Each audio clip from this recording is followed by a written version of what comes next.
अस्सलाम वालेकुम। मेरा नाम जुबिया शर्मीन मौलाली बागवान है। मैं चाहरून जमात में पढ़ती हूँ। मेरे टीचर का नाम रफ़त टीचर है।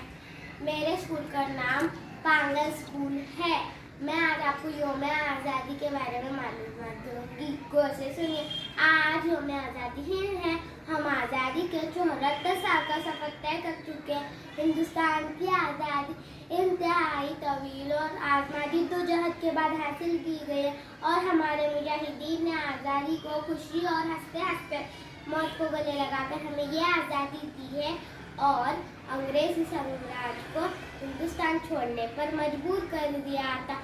आज ज़रूरत इस बात की है कि हम इस आज़ादी की कीमत समझें। दिल से ना निकलेगी मरकर भी वतन की उल्फत, दिल से ना निकलेगी मरकर भी वतन की उल्फत, मेरी मिट्टी से खुशबुए वफा आएगी। मुजाहिदीन ने आज़ादी को खिराज अकीदत पेश करे। इन्हें खिराज अकीदत पेश करने का मतलब ये हरगिज़ नहीं हो सकता कि हम उनकी तस्वीर पर फूल मारे चढ़ाएं या उनकी शान में दो जुमले कहें। खिराज अकीदत हकीकी मानू वो होगा कि हम अपने मुजाहिदीन के ख्वाबों को पूरा करें। ये इशारों में कह रही है गर्दिशी गर्दू, ये इशारों में कह रही है गर्दिशी गर्दू कि हम जल्द एक सख्त इनकलाब देखेंगे।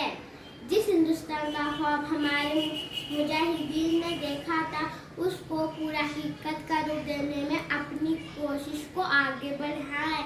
आज हम जिन हालात से गुजर रहे हैं ज़रूरत इस बात की है कि उन हालातों को तब्दील किया जाए।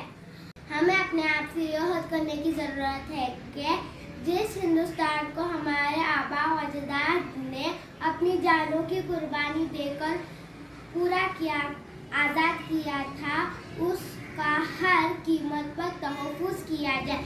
जिस हिंदुस्तान का ख्वाब हमारे इस्लाफ ने देखा था उसको पूरा हकीकत का रूप देने में हम भी कोई कसर बाकी नहीं रखेंगे। हिंदुस्तान को एक हंसता खेलता मोहब्बत भाईचारे का वतन बनाएंगे। ऐसे हिंदुस्तान का तामीर हम सबका फ़र्ज़ है। जय हिंद, शुक्रिया।